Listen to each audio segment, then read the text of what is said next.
বিসমিল্লাহির রহমানির রহিম আলহামদুলিল্লাহি রাব্বিল আলামিন ওয়াস সালাতু ওয়াস সালামু আলা সাইয়্যিদিল মুরসালিন নবিয়িনা মুহাম্মদ ওয়া আলা আলিহি ওয়া সাহবিহি আজমাইন আম্মা বাদ আউযু বিল্লাহি মিনাশ শাইতানির রাজীম বিসমিল্লাহির রহমানির রহিম ইন্না আ'তাইনাকাল কাউসার ফাসাল্লি লিরাব্বিকা ওয়ানহার ইন্না শানিআকা হুয়াল আবতার।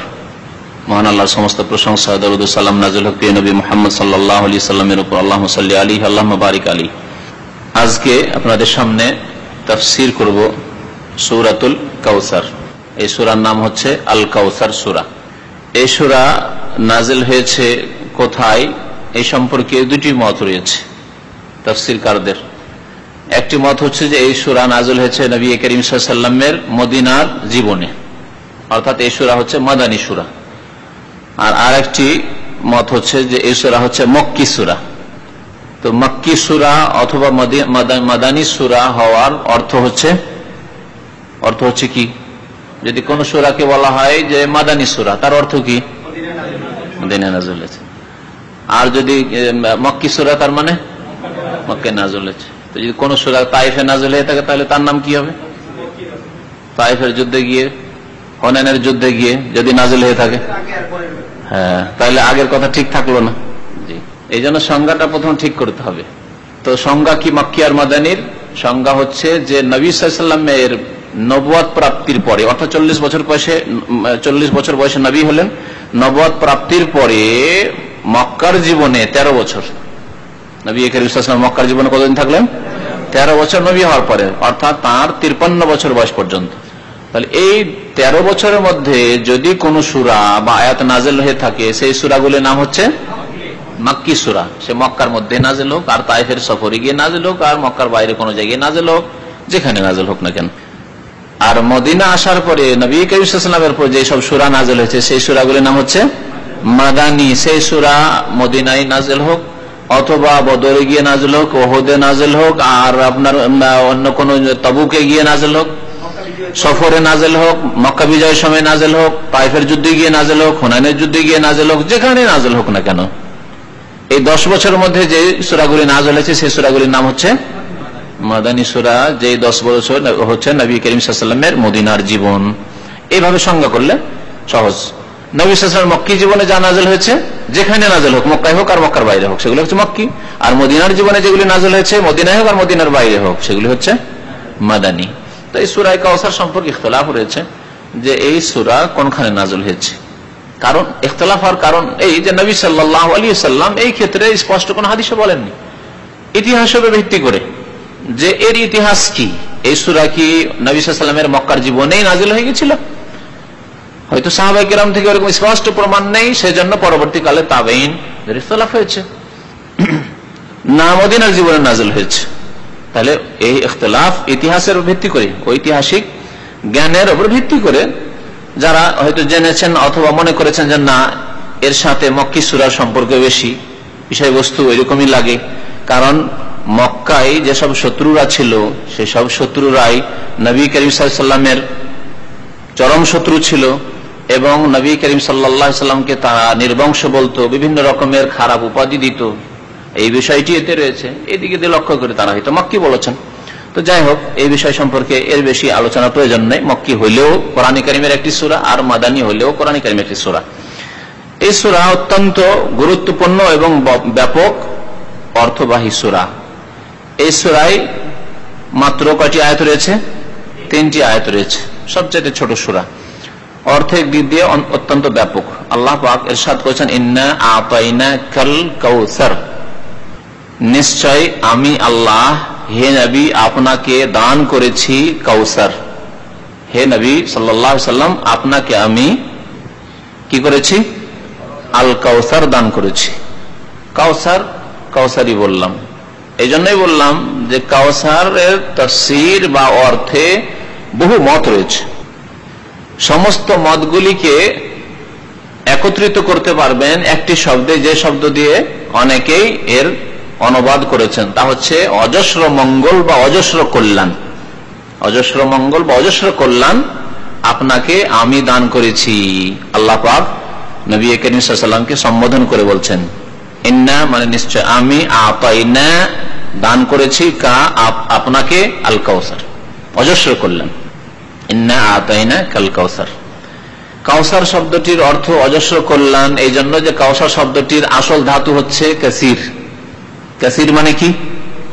অনেক। কালিলের বিপরীত।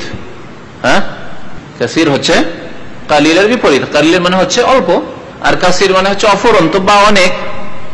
সেখান থেকে এটি হচ্ছে মোবালাগার শব্দ বা মোবালাগার সেগা। অজস্র কল্যাণ বা মঙ্গল দান করেছি। সেসব অজস্র কল্যাণ মঙ্গল পার্থিব এবং পরলৌকিক, দুনিয়ারও এবং আখেরাতের, পরকালের। সেসব অজস্র কল্যাণের একটি হচ্ছে কাউসার নহর, আর একটি হচ্ছে হাউজে কাউসার। নহর আর হাউজে পার্থক্য আছে, নহর এবং হাউজে পার্থক্য আছে। নহর মানে কি? নদী।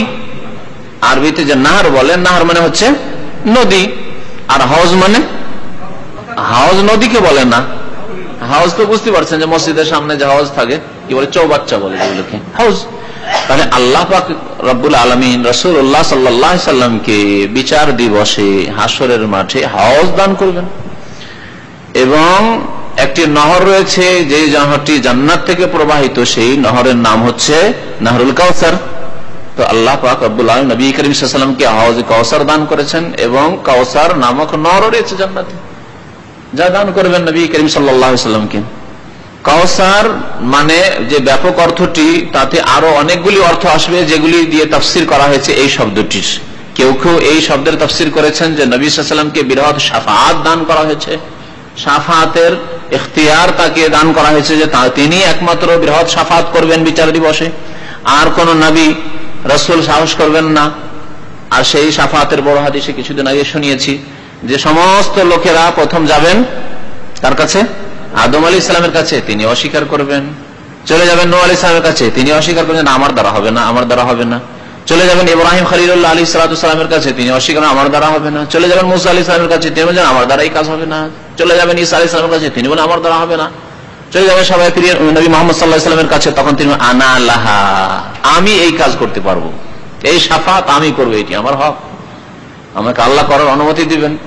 তারপরে গিয়ে সেজদায় অবনত হয়ে যাবেন আল্লাহ পাকের দরবারে। আল্লাহ পাক তাকে হামদোসানা বিভিন্ন রকমের শিখিয়ে দিবেন, তিনি হামদোসানা সেজদায় পড়ে করতেই থাকবেন। তখন আল্লাহর পক্ষ থেকে ডাক হবে নবী করিম সাল্লাল্লাহু আলাইহি ওয়াসাল্লামকে, যে ইয়া মুহাম্মদ ইরফা রাসাক, হে মুহাম্মদ সাল্লাল্লাহু আলাইহি ওয়াসাল্লাম আপনি মাথা উঠান, সালতোতা আপনি চান আপনাকে দেওয়া হবে, ওয়াশফা তুশাফা এবং সুপারিশ করেন, আপনার সুপারিশ গ্রহণ করা হবে। তো এই শাফাআত হচ্ছে কাউসারের একটি তাফসীর। তো অজস্র কল্যাণ যখন বলবো, তার মধ্যে শাফাআত তার অন্তর্ভুক্ত। তারপরে শাফাআতের কেউ কেউ তাফসীর করেছেন মাকামে মাহমুদ বলে, প্রশংসিত স্থান বলে। প্রশংসিত স্থান কোনটি? যে সম্পর্কে আল্লাহ পাক বলেছেন ওয়ামিনাল লাইলি ফাতাহাজ্জাদ বিহি নাফিলাতান লাকা আসা আন ইয়াবআসাকা রাব্বুকা মাকামান মাহমুদা। রাতের কিছু অংশে হে নবী মুহাম্মদ সাল্লাল্লাহু আলাইহি ওয়াসাল্লাম ফাতাহাজ্জাদ বিহি, আপনি তাহাজ্জুদ কায়েম করুন, তাহাজ্জুদ পড়ুন, রাতের ঘুম ত্যাগ করে নামাজ কায়েম করুন, অর্থাৎ তাহাজ্জুদের নামাজ। নাফিলাতান লাক, এটি আপনার জন্য অতিরিক্ত ইবাদত। নফল ইবাদত মানে ফরজের উপর অতিরিক্ত ইবাদত। আসা আন ইয়াবআসাকা, তাহলে সম্ভাবনা রয়েছে যে আন ইয়াবআসাকা রাব্বুকা, আপনার রব আপনাকে পৌঁছিয়ে দেবেন, পাঠিয়ে দেবেন। কোথায়? মাকামাম মাহমুদা, প্রশংসিত স্থানে, মাকাম মাহমুদে পৌঁছে দেবেন। এই মাকাম মাহমুদ কি? নবী করিম সাল্লাল্লাহু আলাইহি ওয়াসাল্লামের হাদিসে রয়েছে যে সেজদায় যারা পড়বেন গিয়ে নবী করিম সাল্লাল্লাহু আলাইহি ওয়াসাল্লাম শাফাআত করার জন্য, ওই স্থান হচ্ছে মাকামে মাহমুদ, প্রশংসিত স্থান। যেই জায়গায় নবী করিম সাল্লাল্লাহু আলাইহি ওয়াসাল্লাম ছাড়া আর কেউ যেতে পারবে না শাফাআত, বৃহৎ শাফাআত করার জন্য, সারা বিশ্ববাসীর শাফাআত করার জন্য, হিসাব নিকাশ হয়ে যাক, তাদের একটা কুল কিনারা লাগুক, এই জন্য যে শাফাআত করবেন। কিন্তু বিদআতপন্থীদের এই মাকাম মাহমুদের অনেক ইসলাম বিরোধী এবং কুফরি শিরকি ব্যাখ্যা রয়েছে। মাকাম মাহমুদের একটি অর্থ করেছে বিদআতপন্থীরা যে আল্লাহ পাক নাকি নবী করিম সাল্লাল্লাহু আলাইহি ওয়াসাল্লামের জন্য আরশ কুরসি ছেড়ে দেবেন আর আল্লাহর আরশ কুরসিতে বসিয়ে দেবেন, এমন কুফরি শিরকি কথাবার্তা রয়েছে। আর এমন কিতাবে রয়েছে যেই কিতাব ভারত উপমহাদেশের মসজিদে মসজিদে নামাজের পরে পরে পাঠ করা হয়, তাতেও রয়েছে। তো এগুলি হচ্ছে বিদাতি কথাবার্তা, আর এগুলি হচ্ছে সীমালঙ্ঘন, বাড়াবাড়ি। তাগুতের ব্যাখ্যা আজকে দুপুরে শুনলেন, বাড়াবাড়ি, যে আল্লাহর আরশ আল্লাহর কুরসি নবীকে দিয়ে দিবেন, অথচ নবী করিম সাল্লাল্লাহু আলাইহি ওয়াসাল্লাম আল্লাহর বান্দা। সুবহানাল্লাযী আসরা বিআবদিহি, পাক সত্তা, পাক জাত তিনি, যিনি রাতারাতি তার বান্দাকে নিয়ে গেছেন। তাহলে আল্লাহর গোলাম তিনি। কালেমায়ে শাহাদাত মুখস্থ রয়েছে, আপনাদের জানা আছে, আশহাদু আল্লা ইলাহা ইল্লাল্লাহ ওয়া আশহাদু আন্না মুহাম্মাদান আবদুহু ওয়া রাসূলুহু। মুহাম্মদ সাল্লাল্লাহু আলাইহি ওয়াসাল্লাম তার বান্দা এবং তার রাসূল। তাহলে তার বান্দা তার গোলামকে আরশ কুরসিতে বসিয়ে দেবেন, কোথা থেকে আপনি কল্পনা করে নিলেন হে বিদাতি? তো কাউসার সম্পর্কে যতগুলি কল্যাণ নবী করিম সাল্লাল্লাহু আলাইহি ওয়াসাল্লামকে দেওয়া হয়েছে, এই যেগুলি তাফসীর করলাম সেগুলি প্রায়গুলি কোন দিকে গেল? আখিরাতের দিকে গেল, পরলৌকিক। পার্থিব যেসব বৈশিষ্ট্য নবী করিম সাল্লাল্লাহু আলাইহি ওয়াসাল্লামকে দেওয়া হয়েছে সেগুলি তার শামিল। যেমন নবী সাল্লাল্লাহু আলাইহি ওয়াসাল্লামের একটি হাদিস আছে, ওতীতু খামসান লাম ইউতাউনা আহাদুন ক্বাবলি। আমাকে 5টি বস্তু দেওয়া হয়েছে যা আমার পূর্বের কোন নবীকে তা দেওয়া হয়নি। হ্যাঁ, তার মধ্যে দুই একটি বলেন দেখি। নসিরতু বির-রুবে মাসিরাতা শাহরিন, 1 মাসের দূরত্বে শত্রু রয়েছে, তবু সে ভীত সন্ত্রস্ত মুহাম্মদুর রাসূলুল্লাহ সাল্লাল্লাহু আলাইহি ওয়াসাল্লাম এবং তার সাহাবায়ে কেরামদের ভয়ে। 1 মাসের দূরত্বে, কোথায় মদিনায় সাহাবায়ে কেরাম রাসূলুল্লাহ সাল্লাল্লাহু আলাইহি ওয়াসাল্লাম, আর কোথায় রোম সাম্রাজ্য আর পারস্য দেশে, তারা ভয়ে এত ভীত সন্ত্রস্ত যে তাদের ঘুম হারাম হয়ে গেছে। আজকেও ইসলামের নাম, ইসলামী জাগরণের নাম, ইসলামের দিকে যুবকরা ফিরে আসছে মুসলিম সমাজের, এই শুনে কাফেরদের ঘুম হারাম হয়ে গেছে।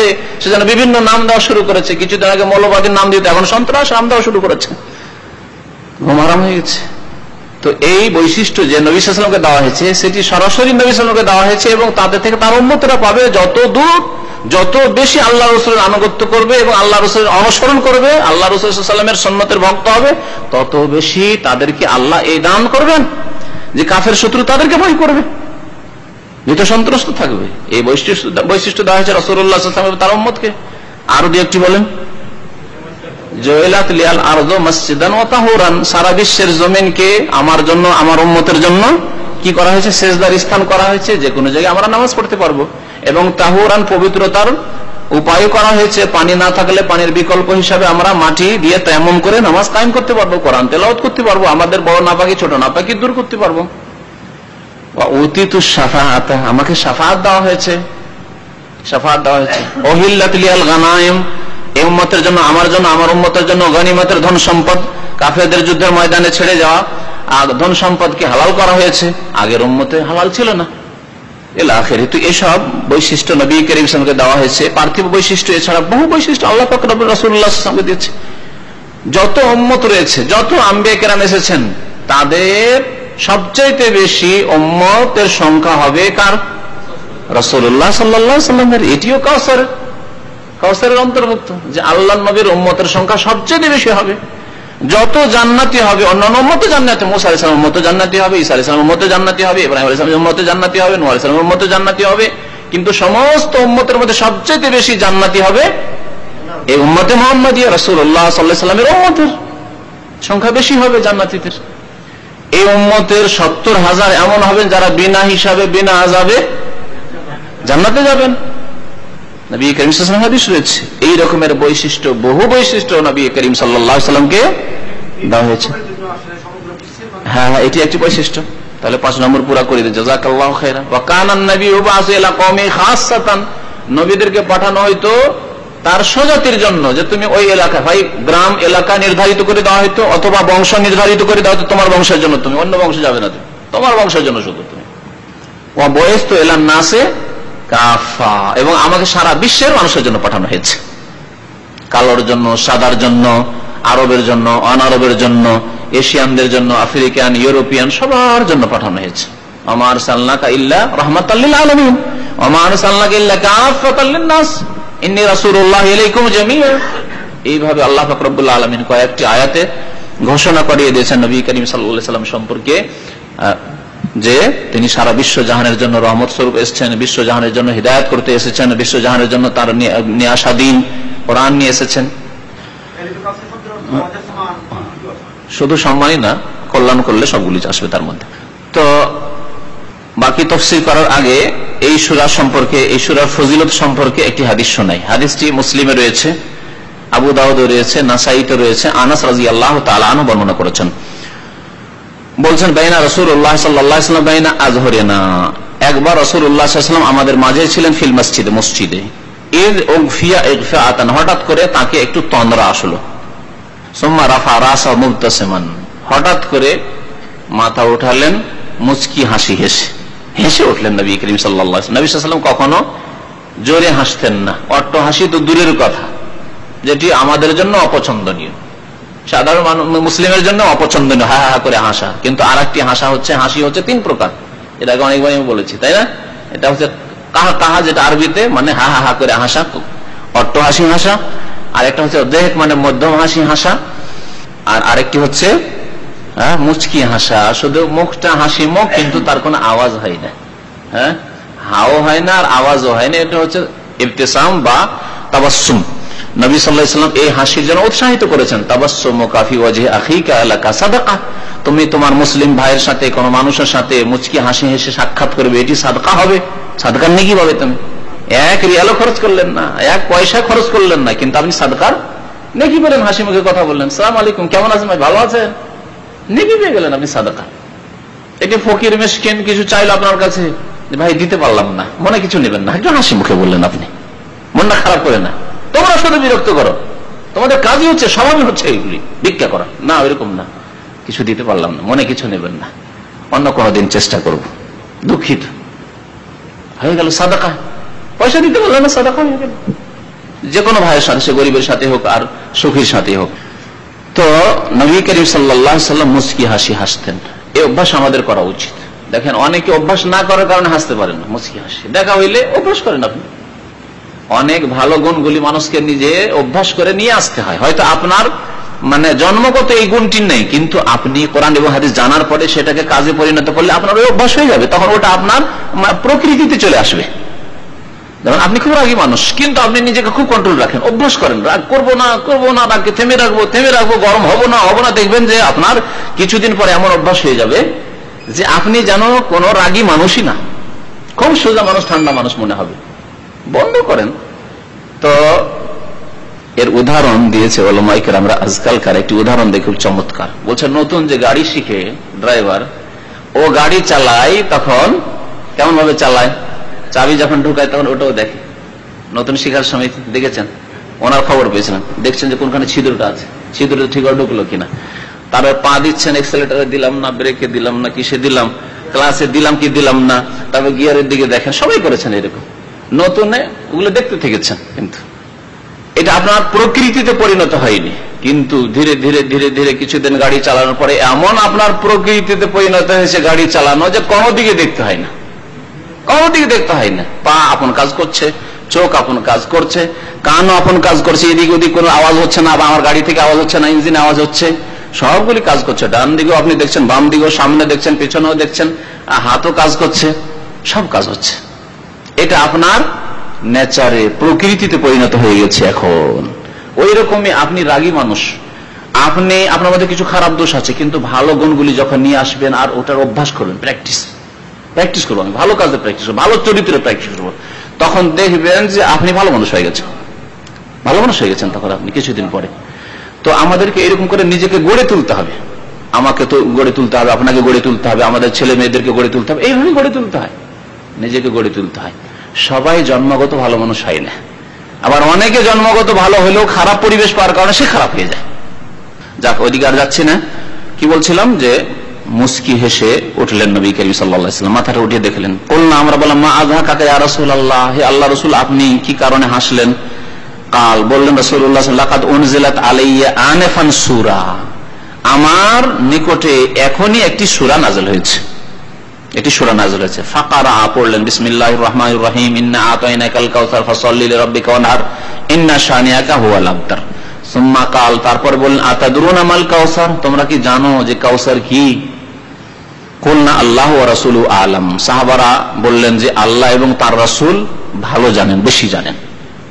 নবী করিম সাল্লাল্লাহু আলাইহি ওয়াসাল্লামের জীবদ্দশায় আল্লাহু ওয়া রাসূলুহু আ'লাম সাহাবায়ে কেরামরা বলতেন, কিন্তু নবী সাল্লাল্লাহু আলাইহি ওয়াসাল্লাম ইন্তেকালের পরে বলতেন আল্লাহু আ'লাম, কারণ তিনি ইন্তেকাল করেছেন, সুতরাং আল্লাহ এবং রাসূল ভালো জানেন না। রাসূল যখন নেই আমাদের মাঝে, তখন আর সেই কথা বলার দরকার নেই, বলেন একমাত্র আল্লাহু আ'লাম, আল্লাহ ভালো জানেন, আল্লাহ অধিক জ্ঞান রাখেন। যদি কোনো বিষয় সম্পর্কে না জানা থাকে, অথবা জানা আছে কিন্তু অল্প অল্প জানা আছে, আমার চাইতে বেশি জানাওয়ালা লোক আছে, তারা জিজ্ঞাসা করছে, আমার সন্দেহ হচ্ছে, তাহলে আপনি নিজে থেকে বলা শুরু করিয়েন না, ফতোয়া দেওয়া শুরু করিয়েন না, উত্তর দেওয়া শুরু করিয়েন না, বলে আল্লাহু আ'লাম, আল্লাহ ভালো জানেন, আল্লাহ ভালো জানেন। সাহাবারা ভালো করে জানতেন যে রাসূলুল্লাহ সাল্লাল্লাহু আলাইহি ওয়াসাল্লাম আমাদের চাইতে বেশি জানেন, আর আল্লাহ তো ভালো জানেনি, বেশি জানেন। তো তাই বলতেন, হতে পারে নবী সাল্লাল্লাহু আলাইহি ওয়াসাল্লাম এমন কোন নতুন কথা বলবেন আমরা জানি না, তারপরে আয়াত সূরা নাযিল হয়েছে এই মাত্র, কাউসার মানে কি করি বা আমরা বলতে পারি। তো বলেন আল্লাহু ওয়া রাসূলুহু আলাম। কাল তখন নবী সাল্লাল্লাহু আলাইহি ওয়াসাল্লাম এর তাফসীর করলেন, কি বলছেন, ফাইন্নাহু নাহরুন, এই কাউসার হচ্ছে একটি নদী, নহর। ওয়াদানিহি রাব্বি আযজা ওয়া জাল্লা, আল্লাহ পাক রব্বুল আলামিন আমার সাথে তার ওয়াদা করেছেন আমাকে দেবেন, দান করবেন। আলাইহি খায়রুন কাসীর, তাতে রয়েছে অজস্র কল্যাণ। খায়রুন কাসীর সম্মান নাই, হাদিসে কি এলো? খায়রুন কাসীর, অজস্র কল্যাণ। হুয়া হাউজুন, তারপর আসছে সেটি হচ্ছে একটি হাউজ। তারিদু আলাইহি উম্মতি ইয়াউমাল কিয়ামা, কিয়ামতের দিন আমার উম্মত সেখানে আমার কাছে আসবে পানি পান করার জন্য পিপাসিত হয়ে। আনিয়াতু আদাদু নুজুমিন ফিস সামাই, সে হাউজের যে পাত্রগুলি, পান পাত্র, গ্লাস, পেয়ালা, পান পাত্র, এগুলির সংখ্যা হবে আকাশের তারকারাজির সমান। আদাদু নুজুমিস সামাই, সমান সমান এবারে গণনার দিক দিয়ে না অধিক সংখ্যা দেখানো হয়েছে, উদ্দেশ্য হচ্ছে অধিক সংখ্যা দেখানো। যেমন আকাশের তারকার সংখ্যা সম্পর্কে কেউ জানো না, অসংখ্য তারকা রয়েছে, নক্ষত্র রয়েছে, ঠিক তেমনি অজস্র বা অসংখ্য কি হবে? পানপাত্র হবে। ফায়ুখতালাজুল আবদু মিনহুম, ফায়ুখতালাজুল আবদু মিনহুম, যখন তারা আসবেন তাদের মধ্য থেকে কিছু লোককে বাধা দিয়ে দেওয়া হবে। নবী সাল্লাল্লাহু আলাইহি ওয়াসাল্লাম কি বললেন? আমার উম্মতের লোকের আসছে, তাদের মধ্যে কিছু লোক আসবে, তখন তাদেরকে বাধা দিয়ে দেওয়া হবে। কে বাধা দিবে? ফেরেশতাগণ বাধা দিবে, যেমন অন্য হাদিসে আছে। ফাআকুলু, তখন আমি বলবো, রব্বে, হে আল্লাহ, ইন্নাহু মিন উম্মতি, আল্লাহ আমার উম্মতের লোক, ফেরেশতারা কেন বাধা দিচ্ছে? আমার উম্মতের লোক, ইন্নাহু মিন উম্মতি। ফায়াকুলু, তখন আল্লাহ পাক বলবেন, বা ফেরেশতার অন্য হাদিসে আছে যে ফেরেশতাগণ বলবেন, ইন্নাকা লা তাদরি, আল্লাহরই কথা ফেরেশতাগণ নকল করছেন, কারণ ফেরেশতারা তো আল্লাহর আদেশ ছাড়া তো অন্য কিছু করেন না। আল্লাহর আদেশ হয়েছে যে এদেরকে বাধা দাও, আসতে দেওয়া হবে না। তখন ফেরেশতাগণ বলেন, ইন্নাকা লা তাদরি, হে নবী আপনি জানেন না, আপনি জানেন না। তাহলে নবী সাল্লাল্লাহু আলাইহি ওয়াসাল্লাম কি গায়ব জানেন? জানেন না। মা আহদাসু বা'দাকা, যে আপনার পরে এরা নতুন নতুন ধর্মের নামে কি আবিষ্কার করেছে, ধর্মে নতুন নতুন কাজ ঢুকিয়েছে, নতুন নতুন বিদআত করেছে। আহদাসু মানে বিদআত করা, নতুন নতুন কাজ করেছে ধর্মের নামে। তাহলে হাউজে কাউসারের পানি থেকে দূরে তাড়িয়ে দেওয়া হবে কাকে? বিদআতপন্থীদেরকে, যারা কোরআন সুন্নাহর বাইরে কাজ করেছে, ধর্ম মনে করে, দিন মনে করে, দুনিয়া মনে করে না। দুনিয়ার ব্যবসা বাণিজ্য করেন, অনেক নতুন নতুন ব্যবসা বাণিজ্য আছে যেগুলি কোরআন হাদিসে নাই, কিন্তু কোরআন হাদিসের আওতাতে জায়েজ আছে। তাতে নেই সুদ, তাতে নেই বেঈমানি, তাতে নেই আত্মসাৎ, তাতে ধোঁকাবাজি, প্রতারণা নেই, করেন। কিন্তু ইবাদত বন্দেগীর ক্ষেত্রে যার প্রমাণ নেই, আপনি নতুন করে চালু করতে পারবেন না, বা কেউ আপনার মুরব্বী চালু করে দিয়েছে আর সেটা আপনি করবেন, তা করতে পারবেন না। ইবাদতকে সীমিত রাখতে হবে সুন্নতের মধ্যে, যে নবী সাল্লাল্লাহু আলাইহি ওয়াসাল্লাম থেকে প্রমাণিত আছে করবেন, তার অতিরিক্ত করা যাবে না। আবার তাফসীরের দিকে ফিরে আসি, তো কাউসারের তাফসীর হলো এতে আল্লাহ পাক বলছেন যে তোমাকে যখন অজস্র কল্যাণ দিয়েছি, তাহলে তোমার কি উচিত? শুকরিয়া আদায় করা উচিত। তাই আল্লাহ বলছেন ফাসাল্লি লিরাব্বিকা, সুতরাং আপনি আপনার রবের উদ্দেশ্যে সালাত কায়েম করুন, নামাজ পড়ুন, ওয়ানহার, এবং কুরবানি করুন। ওয়ানহার, ওয়ানহার, নাহার হচ্ছে উট জবাই করা। উটের কুরবানিটাই আরবদের মধ্যে যেহেতু বেশি ছিল, আর উঁটি তারা পুষত, সেই জন্য এখানে নাহারের কথা বলা হয়েছে। আর ছাগল গরু জবাই করাকে জবাহ বলা হয়। ওয়ানহার মানে জবাই করুন, অর্থাৎ আল্লাহর জন্য কুরবানি করুন। আপনি তো আল্লাহর জন্যই নামাজ কায়েম করুন, আর আল্লাহর জন্যই কোরবানি করুন। নামাজের মাধ্যমে আপনি শুকরিয়া আদায় করবেন, আল্লাহ আপনাকে, আপনার উম্মতকে অজস্র কল্যাণ দিয়েছেন, কাউসার দিয়েছেন। আর আপনি কোরবানির মাধ্যমে আল্লাহর শুকরিয়া আদায় করবেন, আপনার উম্মতেরা কোরবানি করার মাধ্যমে আল্লাহর শুকরিয়া আদায় করবে, নিজে খাবে, গরিব গরিব মিসকিনকে খাওয়াবে। ইন্না শানিআকা হুয়াল আবতার, নিঃসন্দেহে আপনার শত্রু। শানে মানে হচ্ছে, আসলে এর শাব্দিক অর্থ হচ্ছে আপনার বিদ্বেষী, আপনার বিরুদ্ধে বিদ্বেষ পোষণকারী, যে হিংসা রাখে, শত্রুতা রাখে, অন্তরে বিদ্বেষ রাখে, তাকে শানে বলা হয়। আকা, কাপ, আপনার। তো আপনার শত্রু, আপনার বিরুদ্ধে বিদ্বেষ পোষণকারী হচ্ছে হুয়াল আবতার, কি? নির্বংশ। নির্বংশ, আবতার মানে নির্বংশ। আবতারের শাব্দিক অর্থ হচ্ছে যে এমন পশু যার লেজ থাকে না, লেজ কাটা। গরু আছে কিন্তু গরুর লেজ কাটা, তো বলবেন যে এই গরুটি হচ্ছে আবতার। এমন কোন পশু জন্তু যার লেজ কাটা রয়েছে একে বলে আবতার। বাতার মানে কোন জিনিস কেটে দেওয়া, আর আবতার মানে লেজ কাটা। তো আরবরা যাদের সন্তান সন্ততি থাকতো না তাদেরকে তারা কি বলতো? আবতার বলতো, লেজ কাটা। লেজ কাটা দেখতে যেমন খারাপ লাগে, তেমনি যার ছেলে মেয়ে নেই অথবা মেয়ে তো আছে কিন্তু ছেলে নেই, তাদের সম্পর্কে তাদের মন্তব্য ছিল এই যে মরে গেলে শেষ। স্বামী স্ত্রী আছে, হয়তো বিয়ে শাদী করেছে কিন্তু ছেলে মেয়ে নেই, তার মরে গেলে ওর বংশ ক্লোজ ওখান থেকে, তাই না? অথবা ছেলে নেই মেয়ে আছে, তো মেয়েরা বিয়ে শাদী দিল, অন্যের ঘরে চলে গেল, তাদের যে ছেলে মেয়ে হইল সেগুলি অন্য বংশের হইল, অন্য বংশের অন্তর্গত, নিজের বংশের আর কেউ থাকলো না। সেই জন্য এইরকম লোকদেরকে আরবরা কি বলতো? আবতার বলতো। নবী করিম সাল্লাল্লাহু আলাইহি সাল্লামের ছেলেগুলি জন্ম হইল, কিন্তু আল্লাহর হিকমতে আল্লাহ পাক দিলেন এবং নিয়ে নিলেন, বাল্য জীবন আল্লাহ পাক নিয়ে নিলেন। ইসলামের শত্রু কাফের আবু জাহল, আবু লাহাব, এরকম কাফেরদের তখন বলার সুযোগ হয়ে গেল নবী করিম সাল্লাল্লাহু আলাইহি ওয়াসাল্লামকে, তখন তারা আবতার বলতে, দেখো মুহাম্মদ বড় বড় কথা বলে, মুহাম্মদ বলে কত শ্রেষ্ঠ, আল্লাহর খাস বান্দা, আর আল্লাহ রাসূল এসেছে, আবতার নির্বংশ, মরে গেলে শেষ, তার নাম নেওয়ার কেউ থাকবে না। মেয়েগুলি বিয়ে শাদী দিয়ে দিয়েছেন, কোথা থেকে কোথায় চলে গেছে, বাড়ি হচ্ছে আপনার ঢাকা, বিয়ে শাদী দিয়েছেন কোথায় কোথায় গিয়ে অন্য বংশে একাকার হয়ে গেছে, আপনার নাম নেওয়ার আর কেউ নেই। তো ঠিক তেমনি তারা বলতো যে মুহাম্মদ সাল্লাল্লাহু আলাইহি সাল্লাম এত বড় কথা বলে কি হবে, মেয়েরা বিয়ে শাদী দিয়ে দিবে, শেষ হয়ে গেল, আর ছেলে তো নাই, তার নাম নেওয়ার আর কেউ হবে না। আল্লাহ বললেন যে মুহাম্মদ সাল্লাল্লাহু আলাইহি সাল্লাম আবতার নন, তোমরাই আবতার, তোমরাই হচ্ছে আবতার, কারণ তোমাদের নাম নেওয়ার আর কিয়ামত পর্যন্ত কেউ থাকবে না। বাকি মুহাম্মদ রাসূলুল্লাহ সাল্লাল্লাহু আলাইহি ওয়াসাল্লামের নাম নেওয়ার, তার যদি অরসজাত সন্তান নাও থাকে, তার প্রতি ঈমান নিয়ে আসা যে সব সন্তান হবে, তার প্রতি বিশ্বাসী সবাই মুসলিম উম্মাত, তার উম্মত যারা হবেন, তারা কিয়ামত পর্যন্ত কোটি কোটি সংখ্যায় হবে, তারা নাম নেবে। যখনই নাম আসবে মুহাম্মদ, তখন বলবে সাল্লাল্লাহু আলাইহি ওয়াসাল্লাম, অন্তরে ভালোবাসা নিয়ে, অন্তরে অন্তরস্থল থেকে তার নাম ভালোবাসার সাথে নেবে, রাসূলুল্লাহ সাল্লাল্লাহু আলাইহি ওয়াসাল্লাম, মুহাম্মদ সাল্লাল্লাহু আলাইহি ওয়াসাল্লাম। জি, একবার দরুদ পাঠ করবে, তারা জানে 10 বার আল্লাহর রহমত হবে। কেন দরুদ পাঠ করবে না, কেন সালাম পেশ করবে না? তাদের প্রত্যেক নামাজে তাদের উপর দরুদ এবং সালাম পেশ করা ফরজ করে দেওয়া হয়েছে। আসসালামু আলাইকা আইয়ুহান নবী আত-তাহিয়াতুতে, হে নবী সাল্লাল্লাহু আলাইহি ওয়াসাল্লাম, আপনার উপর সালাম হোক। আর ইচ্ছা করে বসে পারিবারিক ক্ষেত্রে আল্লাহর নবীর নাম নাও আসতে পারে, আপনার ব্যবসা বাণিজ্যের ক্ষেত্রে, আপনার মাঠে ঘাটে গিয়ে আপনার দোকানপাটের নাম নাও আসতে পারে, কিন্তু 5 ওয়াক্ত নামাজে আপনাকে বাধ্যতামূলক মুহাম্মদুর রাসূলুল্লাহ সাল্লাল্লাহু আলাইহি ওয়াসাল্লামের নাম নিতেই হবে, আর আপনাকে সালাত সালাম দরুদ সালাম পেশ করতেই হবে, আর আজান দিতেই হবে, আর বলতে হবে আশহাদু আন্না মুহাম্মাদার রাসূলুল্লাহ, আশহাদু আন্না মুহাম্মাদার রাসূলুল্লাহ বলতেই হবে, ইকামত দিতেই হবে নামাজের জন্য, আর বলতে হবে আশহাদু আন্না মুহাম্মাদার রাসূলুল্লাহ। সুবহানাল্লাহ। উযু করবেন, উযুর শেষে দোয়া পড়বেন, বলে আশহাদু আল্লা ইলাহা ইল্লাল্লাহ ওয়া আশহাদু আন্না মুহাম্মাদান আবদুহু ওয়া রাসূলুহু। কত জায়গা রয়েছে যেখানে রাত দিন কতবার আমরা রাসূলুল্লাহ সাল্লাল্লাহু আলাইহি সাল্লামের নাম নিচ্ছি। তাহলে তিনি আবতার না হে আবু জাহল, আবু লাহাব, হে কাফের, উতবা, শাইবা, রাবিয়া, ওয়ালিদ, তোমরা আবতার, তোমরা আবতার।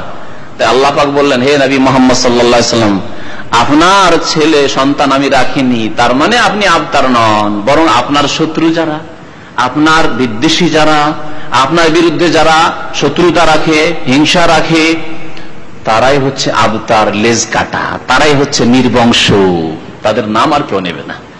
আজকে মক্কায় গিয়ে খুঁজেন, চিৎকার করে করে ডাকেন যে আবু লাহাবের কেউ আত্মীয় আছে, আবু জাহেলের আত্মীয় আছে, কোথাও খুঁজে পাবেন না, কোথাও খুঁজে পাবেন না। আপনি খালি মক্কায় কেন, সারা বিশ্বে আপনি খোঁজ করে বেড়ান, কোথাও গিয়ে পাবেন না, আপনি কোথাও নেই। তো এই ছিল সূরা, যার তরজমা করা হইল। একটি বিষয় শুধু বাকি আছে তাফসিরে, তা হচ্ছে ফাসাল্লি লিরাব্বিকা ওয়ানহার। আল্লাহ বলছেন নবীকে যে রবের জন্য তুমি কি করো, নামাজ পড়ো এবং রবের জন্য কুরবানি করো। তাহলে যেমন রবের জন্য নামাজ পড়তে হবে, তেমন রবের জন্য কুরবানিও রবের জন্যই করতে হবে। কিন্তু কবর মাজার পন্থীরা নামাজটা তো পড়ে মসজিদে আল্লাহর জন্য, বাকি জবাই আল্লাহর জন্য করে না। জিলহজ মাসের যে কোরবানিটা করে জবাই, সেটা তো হয়তো আল্লাহর জন্যই করে, বিসমিল্লাহ আল্লাহু আকবার বলে। কিন্তু মাজারে গিয়ে খাসি মুরগ যেগুলি ওরুসের মেলায় গিয়ে জবাই করে, আস্তানায় যেগুলি জবাই করে, সেগুলি গায়রুল্লাহ, আল্লাহ ছাড়া অন্যের জন্য জবাই করে। অথচ আল্লাহ পাক একসাথে একই রকম করে আদেশ করেছেন, ফাসাল্লি লিরাব্বিকা, রবের জন্যই সালাত কায়েম করো, নামাজ পড়ো, আর রবের জন্যই জবাই করো, রবের সন্তুষ্টির জন্য জবাই করো, রবের আদেশে জবাই করো। আর সন্তুষ্ট করতে চাই বিদআতপন্থীরা, কবরপন্থীরা, মুশরিকরা, আল্লাহ ছাড়া অন্যের জন্য। আরেকটি বিষয় এখানে আছে যে এই সালাত থেকে কোন সালাতকে উদ্দেশ্য করা হয়েছে। রবের জন্য নামাজ পড়ো, কোন নামাজ? কোন কোন তাফসীরকারগণ বলেছেন যে যখন জবাইয়ের সাথে একসাথে বলা হয়েছে, তাহলে জবাই অর্থাৎ হচ্ছে ঈদুল আজহা, ঈদুল আজহার কুরবানি। জবাই মানে হচ্ছে ঈদুল আজহার কুরবানি, আর এই সালাত, এই নামাজ হচ্ছে ঈদের নামাজ। ফাসাল্লি লিরাব্বিকা, রবের জন্য নামাজ পড়ো ঈদুল আজহার দিনে, ঈদের নামাজ। আর ওয়ানহার, এবং রবের জন্য কি করো? জবাই করো, কুরবানি করো। কথার সাথে মিল আছে, এই তাফসীর কেউ কেউ করেছেন। আর অন্যান্যরা বলছেন যে না, নামাজকে, এই সালাতের আদেশকে শুধু ঈদের নামাজের সাথে সীমিত করার কি প্রয়োজন রয়েছে? ঈদের নামাজও তাতে শামিল রয়েছে, জুমার নামাজও শামিল আছে, আর 5 ওয়াক্ত নামাজও শামিল আছে তাতে, বরং অন্যান্য নামাজ, নফল, সুন্নাত নামাজ, তাহাজ্জুদ, ইশরাক সবই শামিল আছে তাতে। তো ফাসাল্লি লিরাব্বিকা, রবের জন্য যে কোনো নামাজ পড়ো, ফরজ পড়ো, আর ওক্তিয়া নামাজি পড়ো, আর জুমার নামাজি পড়ো, আর সুন্নতি পড়ো, আর বেতরি পড়ো, সমস্ত নামাজ রবের জন্য পড়ো। আর জবাই করবে তাও রবের জন্য, সে কুরবানি জবাই করো তবুও রবের জন্য করো। আর যদি এমনি গোশত খাওয়ার জন্য জবাই করো তবু আল্লাহর সন্তুষ্টির জন্য বিসমিল্লাহে আল্লাহু আকবার বলে জবাই করো। এই হচ্ছে এর তাফসীর। বিসমিল্লাহির রহমানির রহিম। ইন্না আ'তাইনাকাল কাউসার ফাসাল্লি লিরাব্বিকা ওয়ানহার ইন্না শানিআকা হুয়াল আবতার। আলহামদুলিল্লাহ রাব্বিল আলামিন, ওয়াসসালাতু ওয়াসসালামু আলা সাইয়্যিদিল মুরসালিন নবিয়িনা মুহাম্মদ ওয়া আলা আলিহি ওয়া সাহবিহি আজমাইন। বাবুন ফিল হাউজ, এই অধ্যায় হচ্ছে হাউজ সম্পর্কে। হাউজ সম্পর্কে ওয়াকাউলিল্লাহি তাআলা, মহান আল্লাহর বাণী। ইমাম বুখারী রাহমাতুল্লাহ আলাইহি বলছেন মহান আল্লাহর বাণী সম্পর্কে অধ্যায়, হাউজ সম্পর্কে এবং এই মহান আল্লাহর বাণীর ব্যাখ্যা সম্পর্কে, আল্লাহর বাণী সম্পর্কে এবং আল্লাহর বাণীর তাফসীর সম্পর্কে। অর্থাৎ হাউজের তাফসীর বা এই আয়াতের তাফসীর করছেন যেন হাউজ দিয়ে। ইন্না আ'তাইনাকাল কাউসার, নিঃসন্দেহে হে নবী আপনাকে দান করেছি অজস্র কল্যাণ। এটি হচ্ছে কাউসারের ব্যাপক অর্থ। কাউসারের অর্থ সম্পর্কে বহু তাফসীর রয়েছে, বহু মত রয়েছে। তার মধ্যে সবগুলিকে শামিল করার জন্য অজস্র কল্যাণ দান করেছে। আল খায়রুল কাসীর, কাউসার মানে আল খায়র আল কাসীর। আর এই ব্যাখ্যা যদি করা হয় তাহলে এই কলিমা বা শব্দের সাথে তাফসীরের মিল রয়েছে। কাউসার শব্দতে ধাতু যে আছে মাদ্দা, তা হচ্ছে কাফ, সারা, ওয়াওটা হচ্ছে অতিরিক্ত। কাউসার, কাউসার কাফ ওয়াও সারা, ঠিক না? আর অধিক বা বেশিকে আরবিতে কি বলা হয়? কাসীর, কাফ সা ইয়ারা। ওখানে কিন্তু কাফ সারা আছে, আসল ধাতু আছে। তাহলে যারা তাফসীর করেছেন এই কাউসারের আল খায়রুল কাসীর, ইন্না আ'তাইনাকাল কাউসার, হে নবী আপনাকে আমি অজস্র মঙ্গল বা কল্যাণ দান করেছি, খায়রে কাসীর দান করেছি। তাদের তাফসীর ব্যাপকও, যত কিছুই আল্লাহ দান করেছেন নবীকে দুনিয়া এবং আখিরাতে সবকিছুকে শামিল, এবং শব্দের সাথে এই তাফসীরের সম্পর্ক আছে, ঠিক না? এই জন্য এই তাফসীরটি সবচেয়ে ভালো। বাকি যতগুলি কল্যাণ মঙ্গল আল্লাহ দান করেছেন নবীকে এবং করবেন, তার মধ্যে একটি হচ্ছে হাউজ বা নাহারে কাউসার। হাউজে কাউসার বা নাহারে কাউসার। সুতরাং এগুলি দিয়ে তাফসীর করা হয়েছে।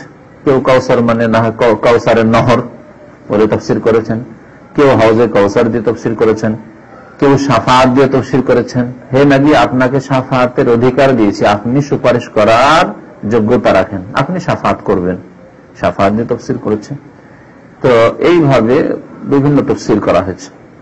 নবী করিম সাল্লাল্লাহু আলাইহি সাল্লামের শানে আল্লাহ পাক বলছেন ইন্না আ'তাইনাকা, হে নবী আপনাকে, কা মানে আপনাকে, আ'তাইনা মানে আমি আল্লাহ দান করেছি, প্রদান করেছি, আল কাউসার, আপনাকে আল কাউসার দান করেছি। ওয়াকাল আব্দুল্লাহ বিন যায়েদ, ইমাম বুখারী রাহমাতুল্লাহ আলাইহি একটি হাদিস বিনা সনদে উল্লেখ করেছেন অধ্যায়ের মধ্যে। আব্দুল্লাহ বিন যায়েদ রাদিয়াল্লাহু তাআলা আনহু বর্ণনা করেছেন যে নবী করিম সাল্লাল্লাহু আলাইহি ওয়াসাল্লাম ইরশাদ করেন, ক্বালান নবী ইসবিরু, তোমরা ধৈর্য ধারণ করো। সাহাবায়ে কেরামকে রাদিয়াল্লাহু তাআলা আনহু আজমাইন, বিশেষ করে আনসারীগণকে, আনসারীদের সাথে যেহেতু পরবর্তীকালে বৈষম্যমূলক আচরণ করা হয়েছে, তাদের সাথে বৈষম্যমূলক আচরণ করা হয়েছে পরবর্তীকালে শাসকদের পক্ষ থেকে, খোলাফা রাশিদিনের জামানার পরে বনু উমাইয়াদের যুগে। তো ওই সময়গুলির দিকে ইঙ্গিত করে নবী করিম সাল্লাল্লাহু আলাইহি ওয়াসাল্লাম আনসারীদেরকে ধৈর্যের উপদেশ দিয়েছিলেন, তালকিন করেছিলেন, বলেছিলেন ইসবিরু, তোমরা ধৈর্য ধারণ করবে, দুনিয়ার দিকে ছুটবে না, না দিলে দিবে না, কোনো কিছু বলবে না তাদেরকে। হাত্তা, কতদিন সবর করবে, ধৈর্য ধারণ করবে? আজকাল যারাও ধৈর্য ধরে তারা বলে যে ধৈর্যের একটা সীমা আছে, মানে না, ধৈর্যের একটা সীমা আছে, কত ধৈর্য ধরা যায়? নবী সাল্লাল্লাহু আলাইহি ওয়াসাল্লাম কি বলছেন? হাত্তা তালকাউনি আলাল হাউদ, যতদিন আমার সাথে হজের সাক্ষাৎ না হবে ততদিন পর্যন্ত ধৈর্য ধরি, অর্থাৎ সারা জীবন ধৈর্য ধরে থাকি, মরণ মওত পর্যন্ত ধৈর্য ধারণ করে থাকি। সবুর করো, সবুর করতে হবে দুনিয়াতে, মরে যাওয়ার পর আবার সবুর আর না সবুর কি কিচ্ছু না। যা করেছেন তার ফল পাবেন, কর্মক্ষেত্র আর নেই, শেষ হয়ে গেছে। যা করার ছিল করেছেন, ভালো করেছেন ভালো পাবেন, খারাপ করেছেন তার শাস্তি পাবেন, কাজ শেষ হয়ে গেছে। ইনকাতা আমাল, আদম সন্তানের কাজ কর্ম আমল, ধৈর্য ধারণ করা একটা আমল কর্ম, অধৈর্য হওয়া একটা খারাপ আমল, সব বন্ধ হয়ে গেছে। তো নবী করিম সাল্লাল্লাহু আলাইহি ওয়াসাল্লাম এইভাবে ধৈর্য ধরতে বলেছেন, কতদিন পর্যন্ত ধৈর্য ধরতে হবে? যেমন বলা হচ্ছে ওয়াবুদ রাব্বাকা হাত্তা ইয়াতিয়াকাল ইয়াকিন, তোমার রবের ইবাদত করো যতক্ষণ মওত না এসেছে, মওত আসা পর্যন্ত। ঠিক আছে, মানে ধৈর্য ধরতে হবে মওত না আসা পর্যন্ত। আর এমন নয় অনেক ধৈর্য ধরেছি, কতবার অন্যায় কথা শুনে, হ্যাঁ, কতবার এরকম বরদাস্ত করে, না, বরদাস্ত করতে হবে, ধৈর্য ধরতে হবে। ইসবিরু হাত্তা তালকাউনি আলাল হাউজ, এই হাদিস নিয়ে এসে ইমাম বুখারী রাহমাতুল্লাহ আলাইহি কি দেখাতে চাইলেন? ধৈর্যকে কি দেখাতে চাইলেন? ধৈর্য একটি বিষয় এতে আছে, হাদিসে আছে, নবী সাল্লাল্লাহু আলাইহি ওয়াসাল্লামের আদেশ তোমরা ধৈর্য ধারণ করো। কিন্তু দেখাতে চেয়েছেন যেটা, সেটা হচ্ছে হজের প্রমাণ, যে নবী সাল্লাল্লাহু আলাইহি ওয়াসাল্লামের হজ হবে, ওই হজের কথা। আর সেখানে গিয়ে নবী সাল্লাল্লাহু আলাইহি ওয়াসাল্লামের সাথে মোলাকাত হবে, তালকাউনি, আমার সাথে মোলাকাত, সাক্ষাৎ করবে হজে গিয়ে। তাহলে যারা ধৈর্য ধারণকারী তারা নিশ্চিত যে তারা নবী করিম সাল্লাল্লাহু আলাইহি ওয়াসাল্লামের সাথে হজে সাক্ষাৎ করবে ইনশাআল্লাহ তাআলা, যেমন নবী সাল্লাল্লাহু আলাইহি ওয়াসাল্লাম বলেছেন, সাদাকা রাসূলুল্লাহ সাল্লাল্লাহু আলাইহি ওয়াসাল্লাম। দ্বিতীয় হাদিস যেটি সনদ সহ বর্ণনা করেছেন ইমাম বুখারী রাহমাতুল্লাহ আলাইহি, আব্দুল্লাহ বিন মাসউদ রাদিয়াল্লাহু তাআলা আনহু বর্ণনা করেছেন, আনিন নবী সাল্লাল্লাহু আলাইহি ওয়াসাল্লাম, নবী সাল্লাল্লাহু আলাইহি ওয়াসাল্লাম হতে, আনা ফারাতুকুম আলাল হাউযে, ছোট্ট হাদিস, নবী সাল্লাল্লাহু আলাইহি ওয়াসাল্লাম বলছেন আমি হাউজে তোমাদের পূর্বে গিয়ে তোমাদের প্রতীক্ষায় থাকব। ফারাত বলা হয় যে কোনো একটি প্রতিনিধি দল আছে, সেই দলের কাজ বা স্থান ঠিক করার জন্য যে কোনখানে গিয়ে এরা থাকবে, বা তাদের সেখানে গিয়ে বসাতে হবে, ওখানে গিয়ে তাদের সেট করতে হবে, সেই জন্য আগে একজন দুইজন যারা চলে যায় আর তাদের প্রতীক্ষা আছে যে আমাদের লোকজন আসছে, ওকে বলা হয় ফারাত। দুনিয়ার ক্ষেত্রে হতে পারে এটা, তাকে বলে ফার্সি ভাষাতে, উর্দু ভাষাতে রেজাকার, ওইটাকে বাংলায় একটু বিকৃত করে রাজাকার করে দিয়ে রাজাকার একটা গাল হয়ে গেল, হ্যাঁ, প্রতিনিধি। জি, আর শুধু প্রতিনিধি বলে এমন আরবি এই শব্দটি, ফারাত শব্দটি, যে প্রতিনিধি বলে পুরো হচ্ছে না, ব্যক্ত করা যাচ্ছে না। ভারত এমন ব্যক্তিকে বলে যিনি কোন দলের পক্ষ থেকে আগেই গিয়ে সেখানে অবস্থান করছেন, তাদের প্রতীক্ষা রয়েছে যে আমাদের লোকজন আসছে।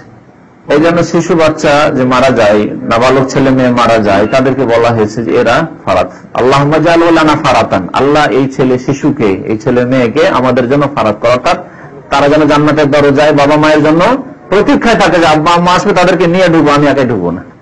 ফারাত এটি শরীয়তের ভাষা এইভাবে ব্যবহার করেছেন। নবী কারীম বলছেন আমি তোমাদের জন্য হজে অপেক্ষায় থাকবো, যে আমার উম্মতের লোকেরা আসবে, তাদেরকে আমি পানি দেবো, হজ থেকে পানি পান করাবো। তিনি আগেই পৌঁছে থাকবেন, যাবেন বিবাসিত হয়ে, তার আগে নবী সাল্লাল্লাহু আলাইহি ওয়াসাল্লাম প্রস্তুত আছেন আমার উম্মতের লোকেরা আসবে না। এইরকম যদি আপনি কোন কোম্পানি আপনার কোম্পানি আপনাকে পাঠাচ্ছে কোন জায়গায়, দমদম থেকে পাঠাচ্ছে রিয়াজে ডিউটি করার জন্য, সেখানে গিয়ে যদি আপনার আগে থেকে বন্দোবস্ত থাকে, ভিলা রেডি আছে, খাবার দাবার প্রস্তুত আছে, পানির ব্যবস্থা আছে, আর বিছানার ব্যবস্থা আছে, বেড আছে, এ আছে সে আছে, এয়ার কন্ডিশন লাগানো আছে ঘরে, সবকিছু আর প্রস্তুত, যেতে আসেন চাবি নেন, অমুক অমুক রুমে চলে যান, কত আরামে গিয়ে যেমন মক্কায় গিয়ে হোটেলগুলোতে যখন ঢুকেন, যদি আপনার লোক থাকে, যেই আপনি অফিস থেকে যাচ্ছেন তাদের লোক থাকে, সাথে সাথে যদি আমাদের লোক আপনি নেন, চাবি নেন, রুমে চলে যান, কত আরামে আপনি চলে গেলেন, কোনো কষ্ট পেলেন না। আর যদি তা না হয়, সাথে যদি লোক থাকে, আগে যায়নি, সাথে লোক আছে, তাহলে সে নিজে ক্লান্ত আছে, আর নিজে আগে গাড়ি থেকে নামবে, নিজে প্রস্তুতি নেবে, মাল সামান নেবে, তারপরে খোঁজ করবে। এখন আপনার জন্য জায়গার ব্যবস্থা করা হয়নি, খোঁজ করবে কোথায় আপনাদের জন্য জায়গা পাওয়া যায়, হোটেল পাওয়া যায় না পাওয়া যায়, বাসস্থান পাওয়া যায়, তারপরে ব্যবস্থা হবে। কতক্ষণ যে রাস্তায় ফুটপাতে দাঁড়িয়ে থাকতে হবে, এমনটা হবে না নবী করিম সাল্লাল্লাহু আলাইহি ওয়াসাল্লামের উম্মতের। যেমনই যাবেন ওখানে, নবী করিম সাল্লাল্লাহু আলাইহি সাল্লাম ওখানে আগে থেকে পৌঁছে রয়েছেন হাউজে। আনা ফারাতুকুম আলাল হাউজ। এই হাদিস দ্বারা হাউজ প্রমাণিত হলো। ইমাম বুখারী রাহমাতুল্লাহ আলাইহি তা বুঝাতে চেয়েছেন। তারপরে হাউজে উম্মতের লোকেরা যাবে, কিন্তু সেখানে হাউজে পানি পাবে কারা, বা হাউজে নবী সাল্লাল্লাহু আলাইহি ওয়াসাল্লামের কাছাকাছি কে পৌঁছিতে পারবে? এমনও কিছু লোক আছে যারা এই উম্মতের অন্তর্ভুক্ত, কিন্তু তাদের বিদআতের কারণে তারা পৌঁছিতে পারবে না। নবী সাল্লাল্লাহু আলাইহি ওয়াসাল্লামের রাস্তা ছেড়ে দেওয়ার কারণে তারা নবী সাল্লাল্লাহু আলাইহি ওয়াসাল্লামের নিকটে পৌঁছিতে পারবে না, হাউজের পানি পাবে না। আন আব্দুল্লাহ বর্ণনা করেছেন আব্দুল্লাহ বিন মাসউদ রাদিয়াল্লাহু তাআলা আনহু, নবী সাল্লাল্লাহু আলাইহি ওয়াসাল্লাম হতে قال আনা ফারাতুকুম আলাল হাউজ, ওই হাদিসের অংশটুকু। তারপরে বলছেন ওয়ালা ইউরফা আন্না রিজালুম মিনকুম, তোমাদের কিছু লোককে আমার সামনে পেশ করা হবে, আমি দেখতে পাবো যে কিছু লোকেরা আসছে, আমার উম্মতের মনে হবে দেখে, তোমাদের মধ্যে থেকে কিছু লোক, অর্থাৎ এই উম্মতেরই লোক। সুম্মা লা ইউখতালাজুন্না দুনি, আমার সামনে আর তৈরি করে দেওয়া হবে। হঠাৎ করে দেখলাম যে ওরা আসছে, আর তারপর আর দেখি না, এমন হয় না যে আপনি দাঁড়িয়ে আছেন, দেখছেন কয়েকজন ভাইয়ের আসছে, তাদের সাথে সাক্ষাৎ করবো, হঠাৎ করে আপনি একটু অন্যমনস্ক হয়েছেন, তারপরে দেখা গেল যে গেল কোথায়, লোকগুলি আসছিল, ভাবলাম যে দেখা সাক্ষাৎ করবো, নেই, কোথায় ভিড়ে আর হয়ে গেছে, অন্যদিকে চলে গেছে। তো হঠাৎ করে আমার মাঝে এবং তাদের মাঝে আর তৈরি করে দেওয়া হবে, আমার নিকটে আসতে তাদেরকে বাধা দিয়ে দেওয়া হবে। ফাকুল, তখন আমি বলবো ইয়া রব্বি আসহাবি, হে আল্লাহ, এরা আমার সঙ্গী, এরা আমার সঙ্গী। সঙ্গীর দুটি অর্থ হতে পারে, এক হতে পারে নবী সাল্লাল্লাহু আলাইহি ওয়াসাল্লামের সাহাবায়ে কেরামদের মধ্য থেকে কিছু লোক হতে পারে। এটা হলে আপনার চিন্তা পড়ে যাবেন যে এটা কেমন করে হইতে পারে, এর ব্যাখ্যা করব। কেউ কেউ এরকম ব্যাখ্যা করেছেন। আর কোন কোন হাদিসে আসহাবী বলে নাই, আমার উম্মতের লোক আছে, বা আমার দলভুক্ত, ইন্নাহুম মিন্নি, অর্থাৎ আমার, ওখানে সাহাবী বলা হয়নি, ওখানে বলা হচ্ছে আমার উম্মতের লোক, আমার দলের লোক। জি। আর আসহাব শুধু সাহাবায়ে কেরামকে বলা হয় না, আসহাব যারা আকীদায় আমলে আপনার সাথে মিল রাখে তারা আপনার সঙ্গী। যেমন নামাজি, আমার এখানে ওঠা বসা না করলে আমি নামাজিকে আমার সঙ্গী মনে করি, ঠিক না? সে আমার সাথে দেখা সাক্ষাৎ হোক আর না হোক, সারা বিশ্বের মুসলিম দিনদার ধার্মিক নামাজি ভাইদেরকে, ভালো মানুষদেরকে আমি আমার সঙ্গী মনে করি, অথচ তার সাথে হয়তো কোনোদিন ওঠা বসা হয়নি, দেখা সাক্ষাৎ হয়নি, ঠিক না? তো এটা আমরা ব্যবহার করে থাকি, যেটা আমাদের লোক, আমার সঙ্গী। পক্ষান্তরে একসাথেও যদি কখনো বসেন আর শত্রুতা থাকে, তাহলে আপনি তাকে সঙ্গী বলে মানতে চান না, না এই আমার সাথে এর কোনো সম্পর্ক নেই। রাত দিন দেখা সাক্ষাৎ হচ্ছে, তারপরে বলছেন যে এর সাথে কোনো সম্পর্ক নেই, কারণ ওর সাথে মতের দ্বন্দ্ব, মতের মিল নেই। আকীদা আমলের মিল না থাকলে আরো বড় বিপদ। দুনিয়ার ক্ষেত্রে যদি কোনো দ্বন্দ্ব থাকে, তাতে আমরা সাথী বানাতে চাই না কোন মানুষকে, তাহলে যদি দিনের ক্ষেত্রে, আকীদা এবং আমলের ক্ষেত্রে, ইমানের ক্ষেত্রে দ্বন্দ্ব থাকে, তাহলে সঙ্গী নয়। তো এই আসহাবের দুটি অর্থ হতে পারে, এবং ওই দুই দলই শামিল হবে। কিছু লোক ছিল যারা নবী সাল্লাল্লাহু আলাইহি ওয়াসাল্লামের জীবদ্দশায় তারা কলিমা পড়ে ঈমান নিয়ে এসেছিল, এবং নবী সাল্লাল্লাহু আলাইহি ওয়াসাল্লামকে সচক্ষে দেখেছিল তারা, কিন্তু পরে কিছু লোক বিভ্রান্তের শিকার হয়ে গিয়েছিল, মুরতাদ হয়ে গিয়েছিল। এরকম কিছু লোক আছে। যেমন একটি ঘটনা আছে যে কিছু লোকেরা মুসলমান হয়ে আসলো, মদিনায় থাকতে লাগলো, ওকাল এবং ওরাইনা বংশের। মদিনায় থাকতে লাগলো, অসুস্থ হয়ে পড়লো। অসুস্থ হয়ে পড়লো তো নবী সাল্লাল্লাহু আলাইহি ওয়াসাল্লাম তাদেরকে চিকিৎসা বললেন যে তোমরা উটের পেশাব এবং দুধ খাও, সাদকা জাকাতের উট আছে মাঠে, ওই পালে চলে যাও, আর ইশরাবু মিন আবওয়ালিহা আল-বানি, বুখারী মুসলিম হাদিস রয়েছে, প্রসিদ্ধ হাদিস, শুনেছেন না শুনেননি হাদিস? ওরা ওখানে গিয়ে উটের পেশাব আর দুধ খেতে লাগলো, আল্লাহ পাক তাদেরকে সুস্থ করে দিলেন। মরো মরো অবস্থা হয়ে গেছিল, এত সুস্থ হয়ে মোটাসোটা হয়ে গেল, আর স্বাস্থ্যবান হয়ে গেল, অহংকার হয়ে গেল। তাহলে বেশি স্বাস্থ্যবান হওয়া অনেক সময় মানুষের জন্য বিপদ। তাহলে যারা দুর্বল মানুষ, আল্লাহ শুকরিয়া আদায় করবেন। হইতে পারে যে আমি যদি এরকম হইতাম, 4 হাতে উঁচা মানুষ হইতাম, আর এইরকম যদি হইতাম, আর যদি আমার কাছে বেশি ধন সম্পদ থাকতো, তো হইতে পারে আমি গুমরা হয়ে যেতাম, ফেরাউনের মতো শয়তান হয়ে যেতাম। দুর্বল আছে, মাঝে মাঝে অসুস্থ হচ্ছি, তো আল্লাহকে ইয়াদ করছি।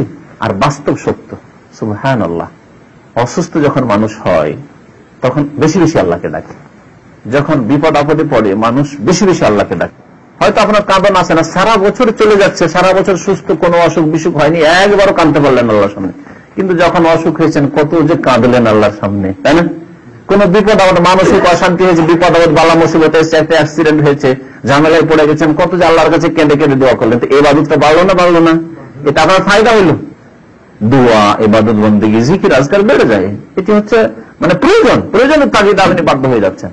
কিন্তু ওই লোকটি যদি যখন সুখেও আছে তখনও আল্লাহকে না ভুলে যায়, মানে ফরজ অজেবে ত্রুটি না থাকে, তাহলে এটি ঈমান দুর্বলের লক্ষণ নয়। হ্যাঁ, ঈমান দুর্বলের লক্ষণ যদি ফরজ অজেবে ত্রুটি থাকে, ফিল্ম দেখছে, মদ খাচ্ছে, হারাম কাজ করছে, হারাম ব্যবসা করছে, সুদ খাচ্ছে, এইরকম স্বভাবের লোক, তাবিরা মনে করছে।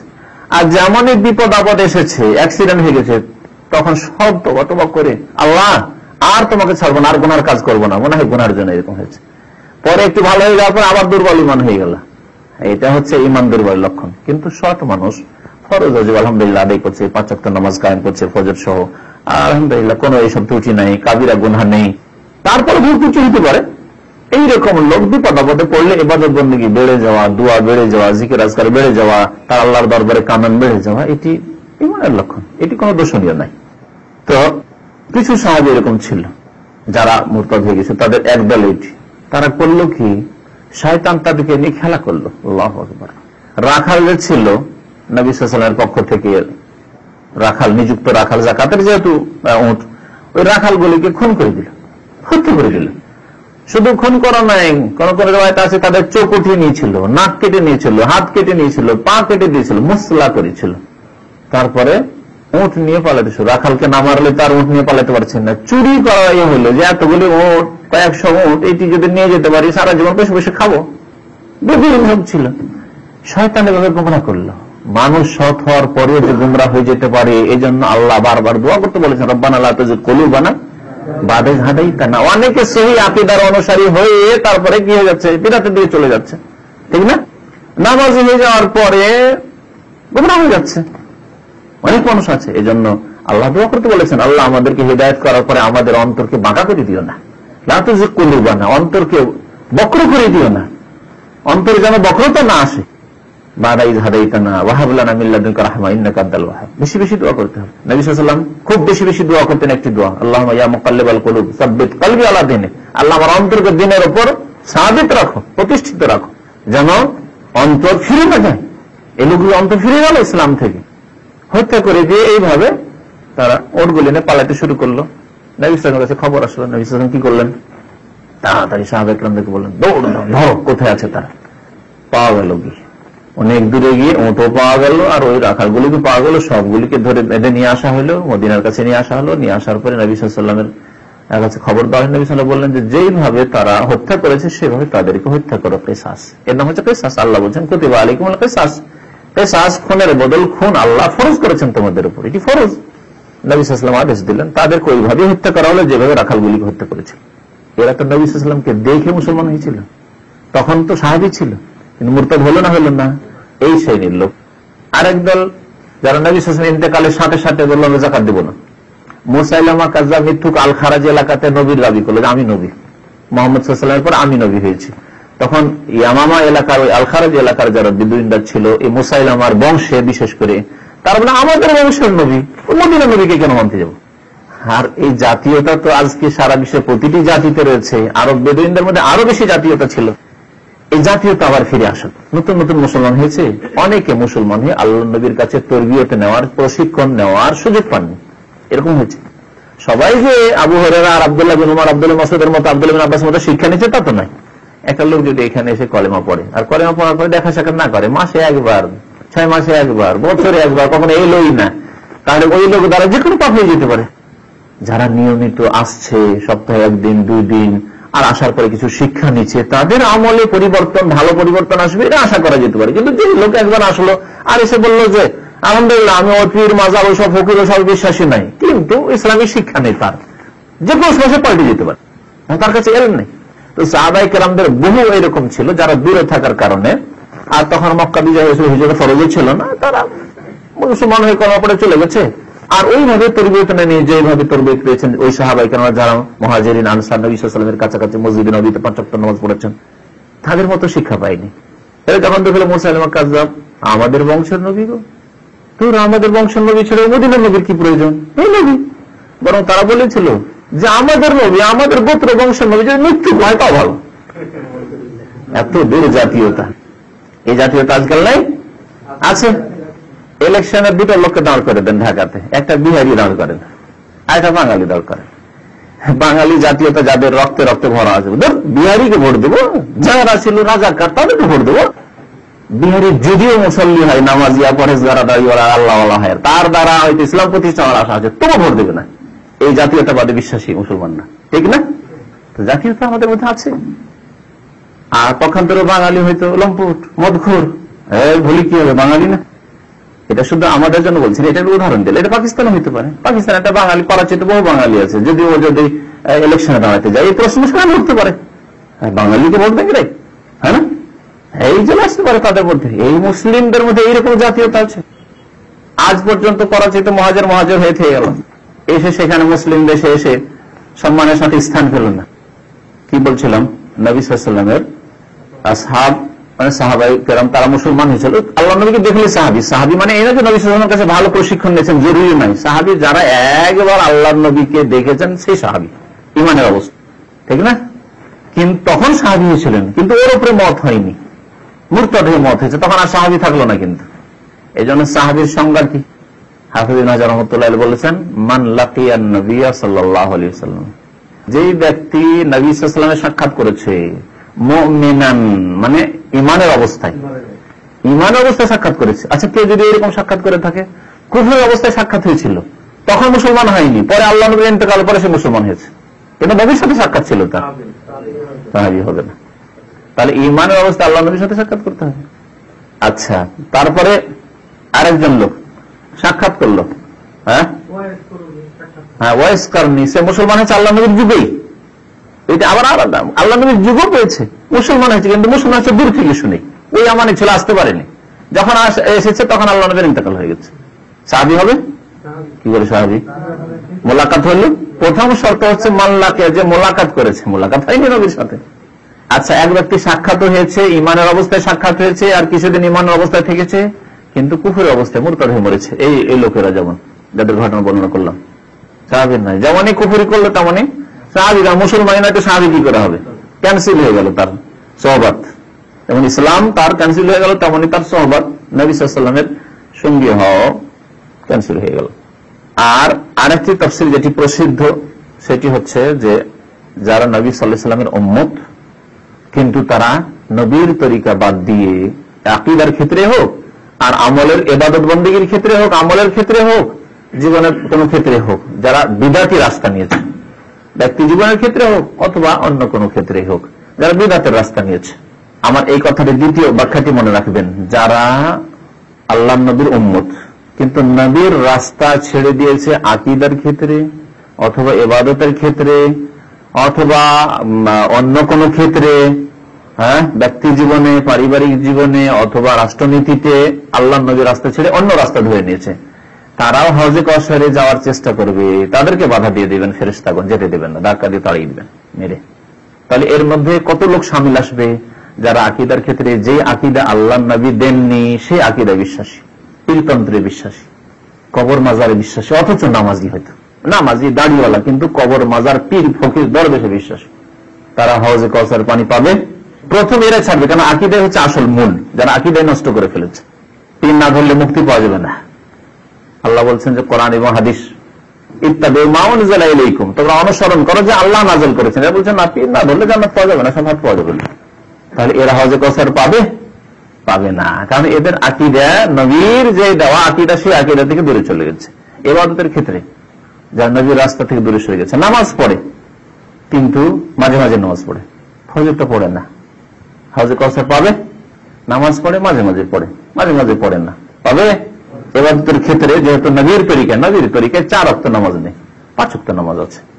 আর এক লোক নামাজ তো পড়ে কিন্তু নবী সাল্লাল্লাহু আলাইহি ওয়াসাল্লামের তরিকা মোতাবেক নামাজ পড়ে না, 3টি ভুল দিয়ে নামাজ শুরু করে। আজকে জুমার পর বলেছি, শুনেছেন, অধিকাংশ লোকই শুনেছেন, 3 ভুল দিয়ে নামাজ শুরু করে। নামাজের মধ্যে ভুল করে, নামাজের শেষেও ভুল করে। আর যদি জানানো হয় যে ভাই নামাজটা পড়া বিদাত, এই যায় নামাজের দোয়া বিদাত, আনা ইমামুন লিমান হাজার আমল্লাম ইয়াজুর, এই সব বিদাত, তো মানতে রাজি নাই, তাহলে তারা হজে কসর পাবে? বিদাত পন্থী। ইবাদতের ক্ষেত্রে এরা বিদাত পন্থী, নবীর তরিকা সেটা অন্য তরিকা নিয়েছে। জানিয়ে দেওয়ার কথা এই জন্য বললাম যে অজানে করলে আল্লাহ মাফ করতে পারেন, সাধারণ মানুষ, মূর্খ মানুষ, আর জানাবার কেউ হয়নি, এলাকায় কেউ জানাবার হয়নি যেগুলি ভুল ছিল, তাহলে সাধারণ মানুষকে আল্লাহ মাফ করতে পারে এসব ক্ষেত্রে। কিন্তু জানানো হয়েছে তারপরও হটকারিতা করেছে, মানেনি, তারা হজে কসরে যেতে পারবে না। আচ্ছা, এবাদত ছাড়া অন্য ক্ষেত্রে, রাষ্ট্রনীতির ক্ষেত্রে উদাহরণ দিই। নবী করিম সাল্লাল্লাহু আলাইহি এর মাধ্যমে আল্লাহ দ্বীনকে পূর্ণতা দান করেছেন। দ্বীনে ব্যক্তি জীবনের সমস্যার সমাধান হয়েছে রাষ্ট্রনীতি পর্যন্ত। কিন্তু রাষ্ট্রনীতির ক্ষেত্রে, রাজনীতির ক্ষেত্রে সে বলে যে না, আমাদেরকে এই পার্টি করতে হবে, আমরা গণতন্ত্রে বিশ্বাসী। এই কথা ধর্মীয় নেতারা বলছে, ধর্মীয় রাজনীতি যারা করছে তারা বলছে আমরা গণতন্ত্রে বিশ্বাসী, আমরা জাতীয়তাবাদী বিশ্বাসী, আমাদের পার্টি জাতীয়তাবাদী পার্টি, এবং তার জন্য মেহনত করছে। আমাদের নেতা অমুক, কেউ কমিউনিস্ট করে, কেউ আর কিছু করে, কেউ আর কিছু করে, জি নামাজ পড়ে, এবারও তো ঠিক আছে, নামাজে ঠিক আছে, কিন্তু রাষ্ট্রনীতিতে নবী সাল্লাল্লাহু আলাইহি ওয়াসাল্লামের রাস্তা থেকে সরে গেছে। তারা কি বলবেন আজকালকার রাজনীতি করা লোকদেরকে, যারা গণতন্ত্রের বিষয়ে, তারা ওমর রাদিয়াল্লাহু তাআলা আনহুর মতো রাজনীতি করছে, হ্যাঁ, ওসমানের মতো, আলীর মতো, এমনকি মুআবিয়া রাদিয়াল্লাহু তাআলার মতো, তাও বলতাম যে ঠিক আছে। তো তাহলে কি বলবেন, এরা হজে কসরে যেতে পারবে? পারবে না, মনে রাখুন। এই কথাই বলা হয়েছে হাদিসে। কৃপণতা তার আলাদা হয়তো শাস্তি আছে, কৃপণতা আল্লাহ হিদায়াত করে এরকম লোকদেরকে, এগুলি আল্লাহ জানে, ভালো আল্লাহ ভালো জানে। এই ক্ষেত্রে বলা যায়, কারণ নবীর তরিকা সে এটাকে নেকি মনে করার কারণে। দেখেন পার্থক্য আছে, একটা লোক বিদাত যে করছে, রাজনীতির ক্ষেত্রে যে বিদাত করছে, সে ওইটাকে ভালো মনে করছে, গণতন্ত্রকে ভালো মনে করে করছে, ঠিক না? তারপরে সে জাতীয়তাবাদী পার্টি করছে, সেটা ভালো মনে করে করছে। কিন্তু আর যেই ব্যক্তি বনের হক মারছে, সে এটা ভালো মনে করে না, তার মনে ওখানে কষ্ট হচ্ছে। বকিলের জন্য দিচ্ছে না, কিন্তু নিজেকে তিরস্কার করছে, যে বোনটাকে কষ্ট দিলাম, বোনটাকে দিলাম না। যে চুরি করছে, গুনাহ করছে, কাবিরা গুনাহ, কিন্তু চুরি করাকে সে নিকৃষ্ট কাজ মনে করছে। রাত্রেও মাঝে মাঝে চিন্তা করে যে আমি চোর, লোক আমাকে চোর বলে, বেঈমান আমি, ঠিক না? তাহলে সে গুনাহকে গুনাহ মনে করছে, পক্ষান্তরে বিদাতি গুনাহকে নেকি মনে করছে। পার্থক্য হচ্ছে যে ব্যক্তি গুনাহকে নেকি মনে করবে, যে পীরের কাছে যাওয়া, মাজারে যাওয়া, গুনাহ মনে করছে নাকি, এমনকি কবর সিজদা করা, এবার মনে করছে আল্লাহ নৈকট্য লাগার উপায়। কিন্তু চোর, ডাকাত, খুনি কখনো মনে করে না যে আমি খুন করে একজন মানুষকে খুন করলাম, খুন করে আল্লাহ নৈকট্য লাগলো, বিদাতে নাই। কিন্তু কাবিরা গুনাহ, জাহান্নামী, তারাও বাধাপ্রাপ্ত হতে পারে, আল্লাহ আলাম। কিন্তু তাদের ক্ষেত্রে, অনেক ক্ষেত্রে আল্লাহ পাক মাফ করতে পারেন, তার অন্যান্য নেকি ঠিক থাকলে।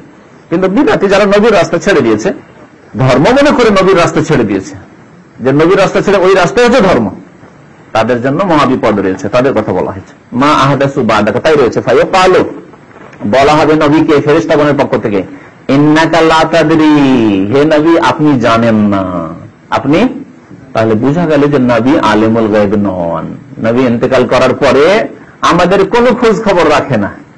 আল্লাহ নবী আমাদের খোঁজ খবর রাখেন না, যে আমরা ভালো কাজ করছি, খারাপ কাজ করছি, আমরা সুন্নতের উপর আছি, বিদআতের উপর আছি, আমরা সুখে আছি, দুঃখে আছি, কোনো খোঁজ খবর রাখেন না, ঠিক না? কিন্তু কবর পূজারী বেদাতীরা বলে যে নবী জীবিত, এবং নবী উম্মতের খোঁজ খবর রাখেন কিয়ামত পর্যন্ত। কিয়ামতের মাঝে আল্লাহ নবীকে ফেরেশতাগণ বলবেন, তাহলে ফেরেশতাগণের আকীদা কি, যে নবী আলিমুল গায়ব নন, কোন খোঁজ খবর রাখেন না উম্মতের। তার ইন্তেকালের পর 10 হিজরি থেকে শুরু করে আজ পর্যন্ত কোন খোঁজ খবর তার কাছে নেই, উম্মতের কি হচ্ছে না হচ্ছে, কিয়ামত পর্যন্ত নেই, কোন খোঁজ খবর নেই, যে কে মুমিন হয়ে মরল, কে কাফের হয়ে মরল, কে বেনামাজি হয়ে মরল, কে বিদাতি হয়ে মরল, কে কবরপন্থী, মাজারপন্থী, পীরপন্থী হয়ে মরল, কোন খোঁজ খবর নেই আল্লাহ নবীর কাছে। কে সুখে আছে, কে দুঃখে আছে, কে বালায় আছে, কে মুসিবতে আছে, কোন খোঁজ খবর নেই আল্লাহ নবীর কাছে। এটি হচ্ছে ইসলামিক আকীদা, এটি ফেরেশতাগণের আকীদা। পক্ষান্তরে বেরেলভীরা বলে যে নবী আলিমুল গায়ব, এমনকি নবীর কাছে অণু পরমাণু সবকিছু খবর আছে, যাররা যাররার খবর আছে, এই শব্দ তারা বলেছে। আকাশে, জমিনে, জমিনের নিচে কোথায় কি আছে, কোথায় কি ঘটছে, সব জানেন নবী, এটি তাদের আকীদা। আর আরেক দল যেটি আছে, ওদেরই ভাই বেরেলভীদের, অর্থাৎ দেওবন্দি, তারা নবীর সম্পর্কে এটা বলে না, কিন্তু তাদের হুজুর বুজুর্গানের দিনের ক্ষেত্রে আবার এগুলি কথা বলেছে, যে তারা জানেন। এমন কিসসা কাহিনী আর কেরামত নকল করেছে, যে নবী জানেন না, এটা অস্বীকার করছে। আর এখানে গিয়ে বেরোলিরা তাদেরকে ধরেছে, তোমরা নবীর ক্ষেত্রে মানতে পারো না আমরা যেটা বলছি, আর তোমাদের আবার গঙ্গোই আর মহাজের মাকি তারা কি করে জানে? তা আমরা তো হলো তোমাদের চাইতে। আরে আমরা তো আল্লাহ নবীকে বলছি আলমুল গায়ব, তোমরা তো সবাইকে বলছো জীবিত হাজির হয়ে যান সাহায্য মদত করার জন্য, এসব কিসসা কাহিনী তাদের কাছে নেই। বলছে তোমরা তোমাদের যদি হুজুরদেরকে বলো যে হাজির হয়ে যায় বালা মুসিবত দূর করার জন্য, তা আমরা যদি সবার হুজুরকে মোহাম্মদ রাসূলুল্লাহকে বলি তো অসুবিধা নেই। গুমরাহি, দুই ভাই দল, দুটি দল দুই ভাই। হ্যাঁ, এই জন্য তো বলেছি 5 ভাগে বিভক্ত হয়েছে আর সবগুলি ভাই ভাই। ইন্নাকা লা তাদরি, ফেরেশতাগণ বলবেন যে আপনি জানেন না। তাহলে ফেরেশতাগণের আকীদা হচ্ছে যে নবী সাল্লাল্লাহু আলাইহি ওয়াসাল্লাম দুনিয়ার খোঁজ খবর রাখেন না ইন্তেকালের পরে। স্পষ্ট ভাষা, মনে রাখবেন এই শব্দটা। মা আহদাসু বাদাকা, আপনার পরে নতুন নতুন কি কাজ করেছে। কেউ মিলাদ করেছে, কেউ কিয়াম করেছে, কেউ পীর মুরিদের ব্যবসা শুরু করেছে, কেউ মাজারের ব্যবসা শুরু করেছে, কেউ কোরআন কানির ব্যবসা শুরু করেছে, আর কেউ আরো কিছু ব্যবসা শুরু, বিভিন্ন ব্যবসা শুরু, ধর্মের নামে ব্যবসা। মা আহদাসু বাদাকা, আপনার পরে নতুন নতুন ধর্মীয় কাজ শুরু করেছে, আপনি জানেন না এগুলি কম। তাহলে বিদাতিরা হাউজে কৌসার থেকে মাহরুম। মা আহদাসু বাদাকার মধ্যে নতুন নতুন দল সৃষ্টি করেছে, নতুন নতুন মতবাদ নিয়ে এসছে। কেউ নিয়ে এসছে মার্কসিজম, তো কেউ নিয়ে এসছে মাওইজম, কেউ নিয়ে এসছে আপনার ক্যাপিটালিজম পুঁজিবাদ নিয়ে এসছে, কেউ সমাজবাদ নিয়ে এসছে, কেউ জাতীয়তাবাদ নিয়ে এসছে, কেউ গণতন্ত্রবাদ নিয়ে এসছে। এগুলি কি মা আহদাসু নয়, নতুন নয়? নতুন। তাহলে হে নবী আপনি জানেন না যে এরা গণতন্ত্রকে বলতে যে আমরা গণতন্ত্রে বিশ্বাসী, আমরা জাতীয়তাবাদে বিশ্বাসী, আমরা সমাজবাদে বিশ্বাসী। ইন্নাকা লা তাদরি মা আহদাসু বাদাক, তাহলে বিদআতপন্থীদেরকে এভাবে তাড়িয়ে দেওয়া হবে। তারপরে হাদিস আব্দুল্লাহ বিন উমর রাদিয়াল্লাহু তাআলা আনহু বর্ণনা করছেন যে আনিন নবী সাল্লাল্লাহু আলাইহি ওয়াসাল্লাম নবী সাল্লাল্লাহু আলাইহি ওয়াসাল্লাম বলেছেন আমামাকুম হাউজুন, তোমাদের সামনে হাউজ রয়েছে। তোমাদের সামনে কি রয়েছে? হাউজে কাউসার রয়েছে। তোমাদের সামনে মানে কোথায়? আমরা কোন দিকে যাচ্ছি? মওতের দিকে যাচ্ছি, কবরের দিকে যাচ্ছি। তারপরে তারপরে সামনে যেদিকে যাচ্ছেন সেই দিকে আছে আখিরাতে। আখিরাতে হাউজ রয়েছে তোমাদের সামনে। এত বড় হাউজ, হাউজ মানে তো বুঝেন মসজিদের সামনে যে পুরানো মসজিদ বলতে হাউজ টাউজ তৈরি করা আছে উজু করার জন্য, এগুলিকে আমরা হাউজ বলি। আল্লাহ নবীর হাউজ আর আখিরাতে যে আল্লাহ দেবেন এই হাউজ, সেই হাউজ কি এরকম হবে? কামা বাইনা জারবা ও আজরহ, জারবা নামক স্থান এবং আজরহ নামক স্থানের মাঝে যে দূরত্ব রয়েছে এটা আমরা বুঝতে পারবো না, কিন্তু দূরত্ব আছে এক শহর থেকে এক দেশ থেকে আরেক দেশ, এক শহর থেকে আরেক শহর। এই জায়গাগুলি অপরিসিদ্ধ জায়গা। সেই যুগে সাহাবাইকে বুঝতেন, যাদেরকে বুঝিয়েছেন নবী সাল্লাল্লাহু আলাইহি ওয়াসাল্লাম তারা বুঝতেন। কারণ আমরা যদি বুঝাইতে আমাদেরকে বুঝাইতে হবে যেমন আপনার চিটাগাং থেকে শুরু করে যশোর পর্যন্ত, তাহলে বুঝতে পারবে যারা বুঝে, ম্যাপ বুঝে বাংলাদেশের। আর যারা ইন্টারন্যাশনাল ম্যাপ বুঝে তাদেরকে যদি ইন্টারন্যাশনাল ম্যাপ দিয়ে বুঝায় যে যেমন মানিলা থেকে শুরু করে বোম্বাই পর্যন্ত রয়েছে বা আপনার জিদ্দা পর্যন্ত রয়েছে, তো বুঝবে যারা আন্তর্জাতিক ম্যাপ বুঝে। তাহলে তো এইভাবে নবী করিম সাল্লাল্লাহু আলাইহি ওয়াসাল্লাম দূরত্বটা বুঝিয়েছেন। তারপর হাদিসগুলিতে বিভিন্ন হাদিসে বিভিন্ন স্থানের কথা বলা হয়েছে, ওই হাদিসগুলি বিশেষ করে দেখেন তাহলে বুঝতে পারবেন। একটি শহর হয়তো সামদেশে আছে, আর একটি শহর হচ্ছে ইয়ামানে। এত দূরত্ব ইয়ামান থেকে, ইয়ামান দক্ষিণ দিকে আর শাম হচ্ছে সিরিয়া বা জর্ডান হচ্ছে উত্তরে, তো এত দূরত্ব হাউজের। এইভাবে নবী করিম সাল্লাল্লাহু আলাইহি ওয়াসাল্লাম এই দূরত্বগুলিকে বুঝিয়েছেন। কিলোমিটার দিয়ে বোঝানো হয়নি, মাইল দিয়ে বোঝানো হয়নি, বোঝানোর জন্য এবার একবারে সূক্ষ্ম ভাবে এই দূরত্ব বোঝানো, এটা বোঝানো হয়েছে যে বিশাল, এটা বোঝানো হয়েছে। আমরা নিজে আমরা এরকম ব্যবহার করে থাকি, করি না? আপনি কাউকে যদি 5 বার রিং করে থাকেন বা 10 বার করে থাকেন, 50 বার আপনাকে কল করলাম, উদ্দেশ্য কিন্তু 50 বার নয়, অনেকবার। 50 মানে এখানে অনেক, 50 মানে নির্দিষ্ট 50 নয়। তো এইভাবে এখানে বলা হয়েছে। আরো যে হাদিসগুলিতে দূরত্বের কথা রয়েছে সেই হাদিসগুলি ভাবছিলাম সময় শেষ হয়ে যাচ্ছে, তাই না? সেই জন্য হাদিস আরেকটা হাদিস শেষ দিকে আছে, দেখেন। এখানে বলা হয়েছে যে নবী সাল্লাল্লাহু আলাইহি ওয়াসাল্লামের হাউজ যে হবে সানা কোথায় রয়েছে এটা বুঝতে পারবেন, কারণ এটা এখনো শহর এবং রাজধানী ইয়ামানের। তো ইয়ামানের রাজধানী সানা এবং মদিনা মুনাওয়ারা, এর মাঝে কত দূরত্ব? প্রায় 3000 কিলোমিটার, 2500 কিলোমিটার তো হবে। বাকি হাদিসগুলি থাকে ইনশাআল্লাহ তাআলা আগামী সপ্তাহে আলোচনা করা যাবে। সাল্লাল্লাহু আলাইহি ওয়া সাল্লাম।